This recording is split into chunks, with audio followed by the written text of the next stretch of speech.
po. Isang Starbucks lang yan, Sir Coach Troy. Huwag na nabigay niya. Ayun no, sana all may Starbucks. Salamat po. Okay, no problem. O yun, nasa na tayo sa sa POS yan, POS. Hindi, US. hindi nalagay na yung pixel. pixel daw. Okay. Babalik tayo ngayon doon sa mismong landing page mo. Okay, landing page sa website. Oo. Oh. Hindi yan. Hindi yan. Sa dashboard mo ng webcake, balik ka. Ito. Okay. Refresh. Ayan, nakasulat. Refresh. Refresh mo lang para pumasok yung pixel. Hindi yan. Itong refresh sa loob. Ayan no. Edit. Ayan. Yan. Sorry naman. Refresh ba? Napindot mo ba? Isa pa. Pinindot. Para sa'yo. Okay. Edit ngayon. Pag na-refresh na, edit. Edit mo daw. Okay, edit. Okay. Punta ka ngayon sa gear. Sa settings. Tapos, i-check natin kung pumasok tracking code. Ay, grabe. Oh. Yan ba yung pixel ID natin na kinopya kanina? I think hindi. Huh? Yan yun, yung nakasulat na Facebook pixel ID, di ba? Hindi yan yun. Parang may kulang.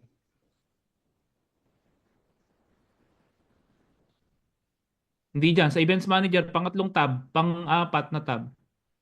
Kanan. Ayan. O, di ba iba yung dulo? Natandaan ko, 7951 yung dulo. Ito nga. Oh, wag mo ika-copy. Titingnan mo lang. Balik ka ngayon sa webcake. Hindi yan. Yan. Okay. Nakita mo yung global tracking? Yes. O, click mo yung global tracking. Select mo. Hanapin mo dyan yung ginawa mo kanina. Yan yung no select. Click mo yung No no select, select. no select. Ayun. Yung arrow. Hindi yan. Hindi yan. No select. Yung arrow. O, input mo si Vertex Pro.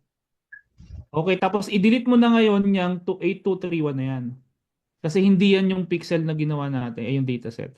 Then Galing! save. Learning! Hindi, wag mo na i-paste mo to double entry. Nagiging dalawa yung event dyan. Okay, save. Tapos, publish 2 beses. Ay, yun lang. I-check natin kung totoo bang pumasok yung pixel sa website mo. Check natin yan. Check. Okay. Click mo yung link.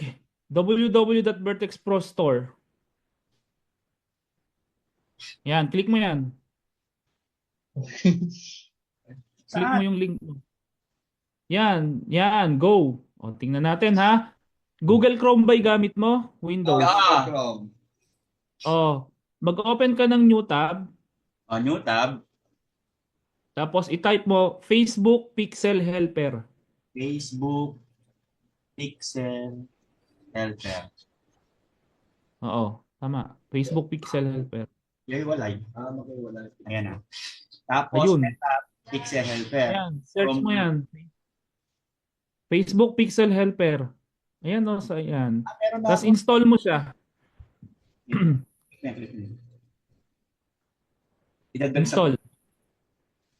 Tagalog na Tagalog eh. add extension. Add extension. Yan. Okay, tapos close. Close. I-type mo ngayon dyan. Sige, pwede mo i-close yan. Sige. Balikan mo yung Vertex Pro na website mo. Expo na website. Ito. Pero kailangan mo i-refresh kasi hindi pa nagre-refresh yung Chrome mo dyan. Press down.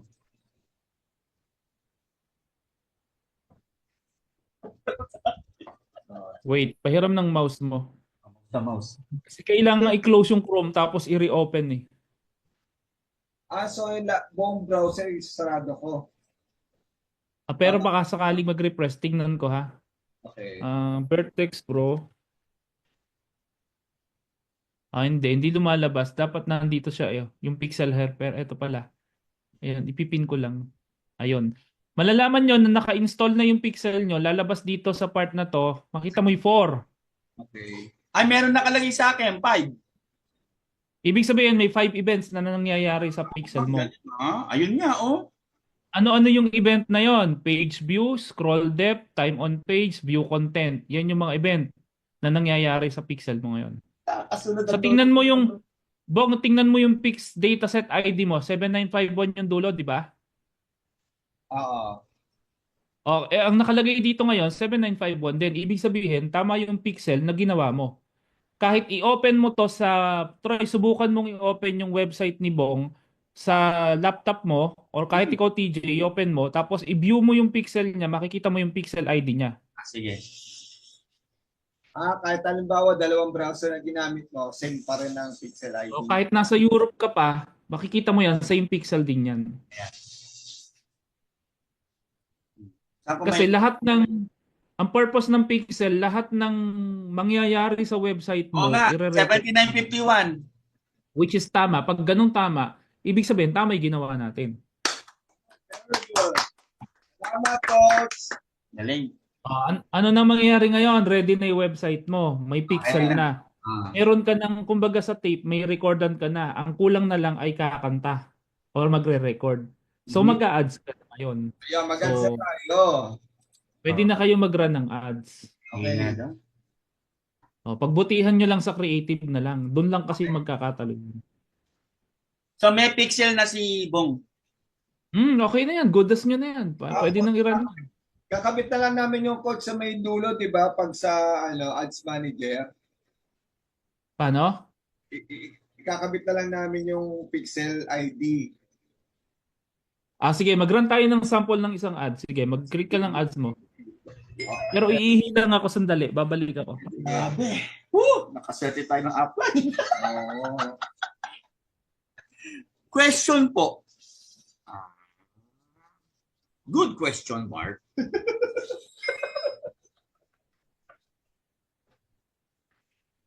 Alam mo na, Bart.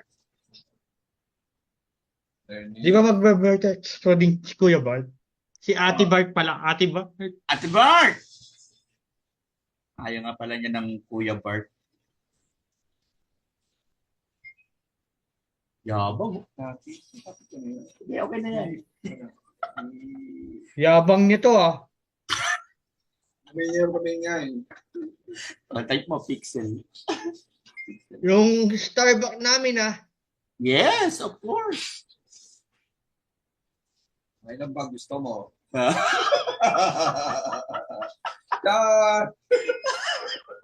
Sabay siya eh, no? Yabang talaga nito. Sinasabi ko sa iyo eh. Yan na nga ba sinasabi ko eh.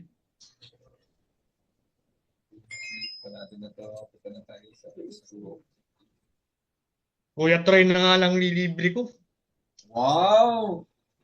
Bahala ka sa buhay mo. Malaki ka na.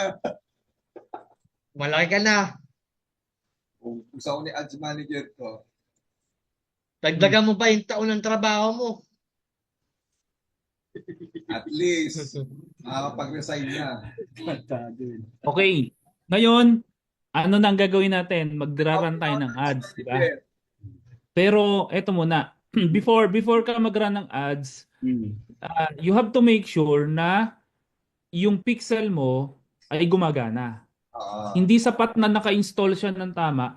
Parang bumili ka ng aircon. Hindi sapat na naiuwi mo yung aircon. Dapat bago mo iuwi aircon, testingin mo muna na gumagana. Parang ganon, di ba? So itetest natin kung yung pixel mo ay totoong gumagana at nagpa-fire ng mga events. Okay. So, Balik ka sa Ano, hindi raw lumalamig yung aircon mo eh. hindi lumalamig. Naka-install pero hindi lumalamig. Parang ganon. So, sa pixel naman, sa dataset, titingnan natin kung totoo ba siyang operational na or gumagana na. Datasets. Okay? Pasok ka uli sa Events Manager. Events Manager nga. Tatandaan niyo, kaibigan niyo lagi yan ngayon kasi nasa may weapon na kayo. Kaibigan namin Events Manager. si Manager. Kaibigan. Okay. Si manager. So, data sources. Data source. Okay. O ba tayo lumabas? Anong nangyari? Hindi niya lumabas to ah. Refresh mo. May kulay Eh pula kasi, alam mo kaya hindi lumabas. Hmm. Kay Arlen Elchon X IB ka. Dapat nandun ka sa BM. Di ba sabi ko sa iyo, ang pixel, ang dataset, ang may-ari yung BM. Ayun pala. Sorry naman, Seymour. coach. Seymour. So papasok ka dapat sa BM. I think Vertex Pro PH yun eh. Hindi Ecom 1 eh. Vertex Pro PH. Ayan pala, Ecom 1 din. Okay, ay binigyan nga pala natin si Ecom 1 ng access kanina. Okay, so magte-test tayo ng events. Nakita mo yan, test events. Yes po. So click mo lang. Tapos scroll down.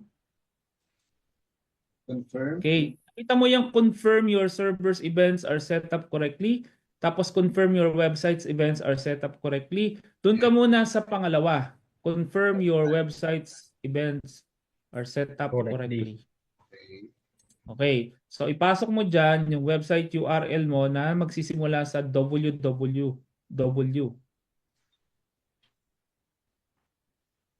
Tapos kakailanganin natin yung help ni TJ. Mamaya, TJ, i-open mo yung website ni Bong. Titingnan natin kung yung ginagawa mo dyan sa Rizal ay nare-record sa dataset niya. Sige po. So ano? Mamaya yon. Itetest event. So ayan, www.vertexproph.store. Tama ba yan? Yes. Test events. Okay. Kaya mo ba ng split window? Yung window na to, tapos yung window ng events manager, sabay nating makikita para real time? Ano yun? Yung dalawang window nakakikita sa screen. Ayan. Ayan. Sa Tapos yung isa, pakita mo rin yung isa. manager. Ayan, no? Kita mo? Gumalaw ka sa website mo. Ayan, no? Pass. Yan yung mismong ginagalaw mo ngayon yan. Magre-real time siyang mare-record sa pixel mo. Doon. Okay. Scroll down mo yung website mo, isagad mo sa ilalim. Magiging 100% scroll yan. Sige, isagad mo sa dulo, sa ilalim. Isagad mo pa, dali. Ayan. Okay. Balik ka ngayon sa Sa kabila. yan. Tingnan mo, scroll event 100%. Ayun, sa ibabaw, yung pinaka-latest. Ayun, no? Madami nga. Ayun, no? Scroll Ayun, depth, no, tapos time on 100. page 60%.